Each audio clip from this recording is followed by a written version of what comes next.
സുഹൃത്തുക്കളെ, കേരളത്തിലെ മെത്രാന്മാർ രാഷ്ട്രീയത്തിൽ കളികൾ നടത്തിക്കൊണ്ടിരിക്കുന്നത് ഒരു പുതിയ കാര്യമല്ല.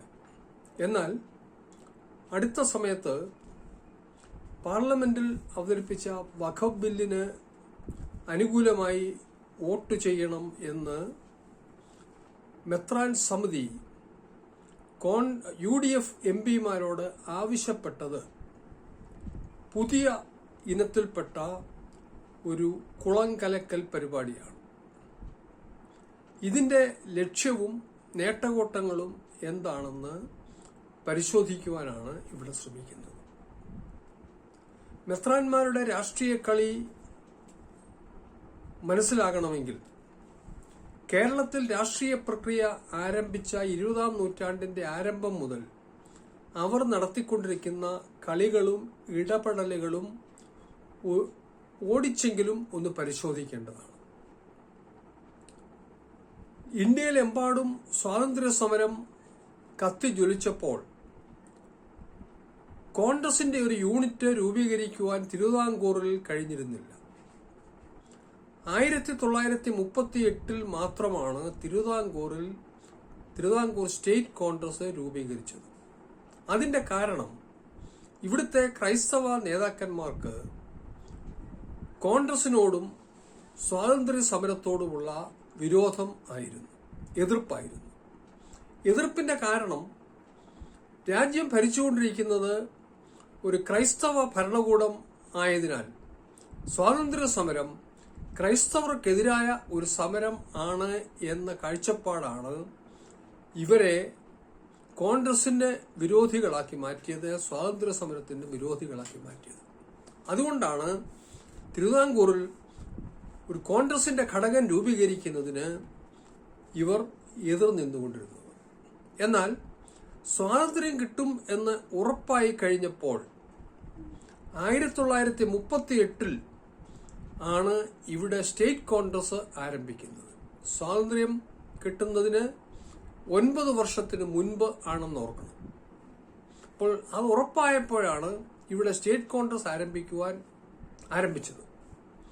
സ്റ്റേറ്റ് കോൺഗ്രസിന്റെ ആരംഭത്തിൽ അതിന്റെ നേതൃത്വം ഇവിടുത്തെ ക്രിസ്ത്യാനികൾക്കായിരുന്നു. അതുകൊണ്ടാണ് ഇവിടുത്തെ കോൺഗ്രസിനെ നസ്രാണി കോൺഗ്രസ് എന്ന പേരിൽ അറിയപ്പെട്ടിരുന്നത്. അന്നു മുതൽ കോൺഗ്രസ് എന്ന് പറഞ്ഞാൽ ക്രിസ്ത്യാനികളുടെ അഭയമാണ്, ക്രിസ്ത്യാനികളുടെ സ്വന്തമാണ്. എന്നാൽ 1957 കേരളത്തിൽ നടന്ന ആദ്യത്തെ തെരഞ്ഞെടുപ്പിൽ ക്രൈസ്തവ നേതൃത്വം രഹസ്യമായ ഒരു പദ്ധതി ആസൂത്രണം ചെയ്തു. അത് കമ്മ്യൂണിസ്റ്റ് പാർട്ടിയെ ഈ പ്രാവശ്യം അധികാരത്തിൽ കൊണ്ടുവരുവാൻ വേണ്ടി വോട്ട് ചെയ്യുക എന്നുള്ള ഒരു രഹസ്യതന്ത്രമായിരുന്നു. അതിന് കാരണം താൻ അധികാരത്തിൽ വന്നാൽ കുടികിടപ്പ് ഭൂമി മുഴുവൻ കുടികിടപ്പുകാർക്ക് സ്വന്തമായി നൽകുമെന്ന് EMS പ്രഖ്യാപിച്ചു. അപ്പോൾ കേരളത്തിലെ ബഹുഭൂരിപക്ഷം ക്രിസ്ത്യാനികളും കുടികിടപ്പുകാരായിരുന്നു. അതുകൊണ്ട് തങ്ങളുടെ കുടികിടപ്പ് ഭൂമി സ്വന്തമാക്കുവാനുള്ള ആഗ്രഹം കൊണ്ടാണ് അവർ രഹസ്യമായി കമ്മ്യൂണിസ്റ്റ് പാർട്ടിക്ക് വോട്ട് ചെയ്തത്. അതുകൊണ്ടാണ് ക്രൈസ്തവ ഭൂരിപക്ഷമുള്ള ചെങ്ങന്നൂര്, ആറന്മുള, തിരുവല്ല, ചങ്ങനാശ്ശേരി, കോട്ടയം, പുതുപ്പള്ളി തുടങ്ങിയ എല്ലാ മണ്ഡലങ്ങളിലും കമ്മ്യൂണിസ്റ്റ് പാർട്ടി സ്ഥാനാർത്ഥികളാണ് ജയിച്ചത്. എന്നാൽ 2 വർഷം കഴിഞ്ഞപ്പോൾ 1959 വിമോചന സമരം നടത്തി ഈ സർക്കാരിനെ അട്ടിമറിക്കുവാൻ നേതൃത്വം നൽകിയത് ക്രൈസ്തവ നേതാക്കന്മാരായിരുന്നു. അതിന് കാരണം വിദ്യാഭ്യാസ ബില്ല് പാസ്സായാൽ തങ്ങൾക്ക് സൗജന്യമായി ലഭിച്ച ഭൂമിയിൽ പണി ചെയ്യുവാൻ തൊഴിലാളികളെ ലഭിക്കാതാകുമെന്നുള്ള ആശങ്കയായിരുന്നു.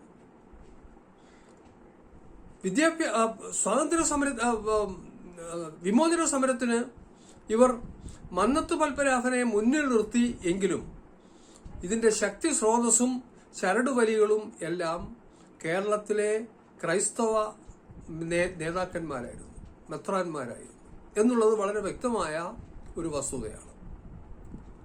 എന്നാൽ അതുകൊണ്ട് വിമോചന സമരം കഴിഞ്ഞപ്പോൾ കോൺഗ്രസിന്റെ മേൽ മെത്രാന്മാരും ക്രൈസ്തവ നേതാക്കന്മാരും പിടിമുറുക്കി. കോൺഗ്രസ് പൂർണ്ണമായിട്ടും ഇവരുടെ വരുതിയിലായി. ഇവർ പൂർണ്ണമായിട്ടും കോൺഗ്രസിനെ അവരുടെ വരുതിയിലാക്കിയപ്പോൾ സ്വാഭാവികമായിട്ടും നായർ വിഭാഗം കോൺഗ്രസിൽ നിന്നും അകന്നു. അങ്ങനെ അന്നു മുതൽ കോൺഗ്രസിനെ നിയന്ത്രിച്ചുകൊണ്ടിരുന്നത് ഇവിടുത്തെ ക്രൈസ്തവ നേതാക്കന്മാരായിരുന്നു. എന്നാൽ കഴിഞ്ഞ 20 വർഷം ആയിട്ട് കോൺഗ്രസിന്റെ മേലുള്ള തങ്ങളുടെ നിയന്ത്രണം കുറഞ്ഞുകൊണ്ടിരിക്കുന്നതായിട്ട് അവർക്ക് ബോധ്യപ്പെട്ടു. അതിന് പ്രധാനമായിട്ടും 3-4 കാരണങ്ങൾ ഉണ്ടായിരുന്നു. ഒന്ന്, കോൺഗ്രസിലെ ശൈഥില്യം, പലതരത്തിലുള്ള ശൈഥില്യം ഉണ്ടായി. രണ്ടാമത്, മുസ്ലിങ്ങളുടെ നേതൃത്വം കോൺഗ്രസിൽ വളർന്നു വന്നു. അവരുടെ സ്വാധീനം വളർന്നു വന്നു. അവരുടെ ജനസംഖ്യ വർദ്ധിച്ചു, വോട്ടർമാരുടെ എണ്ണം വർദ്ധിച്ചു. അതേസമയം ക്രിസ്ത്യാനികളായ നേതാക്കന്മാർ ഇല്ലാതായി. പ്രത്യേകിച്ച് KM മാണിയും ഉമ്മൻചാണ്ടിയും മരിച്ചതോടുകൂടി തങ്ങൾക്ക് കോൺഗ്രസിലെ ഒരു നേതാവില്ല എന്നുള്ള ഒരു ശൂന്യതാബോധം വളരെ ശക്തമായി. അതോടൊപ്പം എല്ലാ മേഖലകളിലും, ഭൂസ്വത്തിന്റെ കാര്യത്തിലും സമ്പത്തിന്റെ കാര്യത്തിലും വിദ്യാഭ്യാസത്തിന്റെ കാര്യത്തിലും ഒക്കെ മുന്നേറ്റം നടത്തിയ മുസ്ലിങ്ങൾ കോൺഗ്രസിലും നിർണായക ശക്തിയായി മാറി. അപ്പോൾ കോൺഗ്രസില് മുസ്ലിങ്ങളുടെ നിയന്ത്രണത്തിലേക്ക് പോകും എന്ന് ഭയപ്പെട്ടു. ആ സമയത്ത് മുസ്ലിം വിരോധം ഉണ്ടാക്കിക്കൊണ്ട് കോൺഗ്രസിനെ തങ്ങളുടെ പിടിയിൽ നിലനിർത്തുവാനുള്ള ഒരു ചെറിയ ശ്രമം നടത്തി. അതാണ് ലവ് ജിഹാദും നർക്കോട്ടിക് ജിഹാദും ഒക്കെ പറഞ്ഞുള്ള മുസ്ലിം വിരോധം ആളിക്കത്തിക്കുവാൻ ശ്രമിച്ചു. അതേസമയം ഈ കാലത്ത് കോൺഗ്രസ് അഖിലേന്ത്യാ തലത്തിൽ ശിഥിലമായിക്കൊണ്ടിരുന്നു. മറുഭാഗത്ത് BJP കേന്ദ്രത്തിലെ അധികാരം ഉറപ്പിച്ചു. അതുകൊണ്ട് ഇനിയും ശിഥിലമായിക്കൊണ്ടിരിക്കുന്ന കോൺഗ്രസിനെ ഉപേക്ഷിച്ചിട്ട് BJPയോട് അനുഭാവത്തിൽ ചേരുക, ബന്ധപ്പെടുക ആണ് തങ്ങളുടെ സമ്പത്ത് സംരക്ഷിക്കുവാൻ, തങ്ങളുടെ സ്വാധീനം സംരക്ഷിക്കുവാൻ വേണ്ടത് എന്നുള്ള തിരിച്ചറിവ് വളരെ ശക്തമായി ഉണ്ടായി. അതിനെ സംബന്ധിച്ചുള്ള ചർച്ചകളും പ്രചരണങ്ങളും ക്രൈസ്തവ നേതൃത്വത്തിനിടയിലെ ശക്തമായി. അതിന്റെ ഫലമായിട്ടാണ് കഴിഞ്ഞ 20 വർഷമായിട്ട് കോൺഗ്രസിനെ ഉപേക്ഷിച്ചുകൊണ്ട് BJPയുമായിട്ടുള്ള ബന്ധം ശക്തിപ്പെടുത്തുവാനുള്ള ശ്രമങ്ങൾ പലതരത്തിൽ കഴിഞ്ഞ 20 വർഷമായിട്ട് ഇവിടെ അരങ്ങേറിക്കൊണ്ടിരുന്നത്. അതിന്റെ ഒരു പരിസമാപ്തി എന്നുള്ള രീതിയിലാണ് ഇപ്പോൾ UDF എംപിമാരെല്ലാവരും BJP ഗവൺമെന്റ് അവതരിപ്പിച്ച വഖഫ് ബില്ലിന് അനുകൂലമായി വോട്ട് ചെയ്യണം എന്നുള്ള ആവശ്യം മെത്രാൻ സമിതിയുടേതായിട്ട് ഉന്നയിച്ചിരിക്കുന്നത്. ഇവിടെ രാഷ്ട്രീയമായി തെരഞ്ഞെടുക്കപ്പെടുന്ന MPമാരും MLAമാരും ഏത് കാര്യത്തിന് എങ്ങനെ വോട്ട് ചെയ്യണം എന്നുള്ളത് മെത്രാന്മാരും NSSന്റെ നേതൃത്വവും SNDPയുടെ നേതൃത്വവും ഒക്കെ നിർദ്ദേശിക്കുവാൻ തുടങ്ങിയാൽ ഇവിടുത്തെ രാഷ്ട്രീയ സ്ഥിതി എന്തായിരിക്കുമെന്ന് ഗൗരവമായി നിർഭാഗ്യവശാൽ ഉള്ള ചർച്ച നമ്മുടെ രാജ്യത്ത് ഉണ്ടാകുന്നില്ല. ഇവിടെ വഖഫ് ബില്ലിന് അനുകൂലമായി വോട്ട് ചെയ്യണം എന്ന് പറയുന്നത് എന്തിനു വേണ്ടിയാണ്? കേരളത്തിൽ BJPക്ക് തടസ്സമായിട്ട് നിൽക്കുന്ന 2 കാര്യങ്ങൾ. ഒന്ന്, കോൺഗ്രസിന്റെ ശക്തി. കോൺഗ്രസിന്റെ ശക്തിക്ക് പ്രധാനമായ 2 സ്രോതസ്സുകൾ. ഒന്ന്, ക്രിസ്ത്യാനികളെല്ലാം കോൺഗ്രസിന് അന്ധമായിട്ട് വോട്ട് ചെയ്തുകൊണ്ടിരിക്കുന്നു. മറ്റൊന്ന്,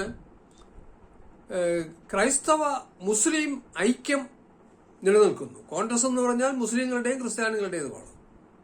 ആ 2 മതവിഭാഗങ്ങളുടെ മാത്രമായി മാറിയിരിക്കുകയാണ്. അതുകൊണ്ട് ക്രിസ്ത്യാനികൾക്ക് കോൺഗ്രസിനോടുള്ള ബാന്ധവം ഇല്ലാതാക്കുക, ക്രൈസ്തവ മുസ്ലിം ഐക്യം ഇല്ലാതാക്കുക, ഇത് രണ്ടും സാധിച്ചാൽ മാത്രമേ BJPക്ക് കേരളത്തിൽ വേരുറപ്പിക്കുവാൻ കഴിയൂ. അതുകൊണ്ട് സ്വാഭാവികമായിട്ടും BJP കേരളത്തിലെ ക്രിസ്ത്യാനികളോട് നേതാക്കന്മാരോട് ആവശ്യപ്പെട്ടുകൊണ്ടിരിക്കുന്നത് ഒന്ന് കോൺഗ്രസിനെ നിർജീവമാക്കുക, മറ്റൊന്ന് ഇവിടെ ക്രൈസ്തവ മുസ്ലിം ഐക്യം ഇല്ലാതാക്കുക. ക്രിസ്ത്യാനികളെ സംബന്ധിച്ച്, അവരുടെ നേതാക്കന്മാരെ സംബന്ധിച്ച്, പ്രത്യേകിച്ച് മെത്രാന്മാരെ സംബന്ധിച്ച് അവരുടെ സമ്പത്ത്, അളവില്ലാത്ത സമ്പത്ത്, കണക്കില്ലാത്ത സമ്പത്താണ് അവരുടെ കൈവശമുള്ളത്. അതുകൊണ്ട് EDയോടുള്ള ഭയം വളരെയധികം വർദ്ധിച്ചുകൊണ്ടിരിക്കുകയാണ്. ഇപ്പോൾ വഖഫ് ബോർഡ് ബില്ലിന് അനുകൂലമായിട്ട് വോട്ട് ചെയ്യണമെന്ന് പറയുവാനുള്ള സാഹചര്യം EDയുടെ ഭീഷണിയാണ് എന്നാണ് പരക്കെ ഉള്ള അറിവ്, പൊതുവെയുള്ള അറിവ്. അത് സ്വാഭാവികമാണ്. പക്ഷെ ഇവിടെ സംഭവിച്ചിരിക്കുന്നത് എന്താണ്? എക്കാലത്തും കോൺഗ്രസിനെ ശക്തിപ്പെടുത്തുവാൻ കളി നടത്തിക്കൊണ്ടിരുന്ന മെത്രാന്മാർ, ക്രൈസ്തവ നേതാക്കന്മാർ ഇപ്പോൾ കോൺഗ്രസിനെ തകർക്കുവാൻ വേണ്ടിയുള്ള ഒരു കളിയാണ് നടത്തിയിരിക്കുന്നത്.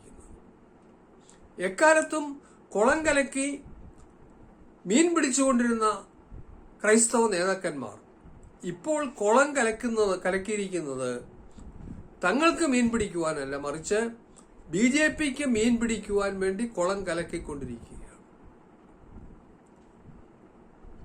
എക്കാലത്തും കോൺഗ്രസിനെ ശക്തിപ്പെടുത്തിക്കൊണ്ടിരിക്കുന്ന മെത്രാന്മാർ ഇപ്പോൾ BJPയെ ശക്തിപ്പെടുത്തുവാനായിട്ട് നടത്തുന്ന ശ്രമം ഇവിടെ രാഷ്ട്രീയമായി എന്തെല്ലാം പ്രത്യാഘാതങ്ങളാണ് ഉണ്ടാക്കുവാൻ പോകുന്നത് എന്നുള്ളത് സമ്പത്തിനെ സംരക്ഷിക്കുവാൻ മാത്രം താല്പര്യപ്പെടുന്ന മെത്രാന്മാർക്ക് ഒരു പ്രശ്നമല്ല.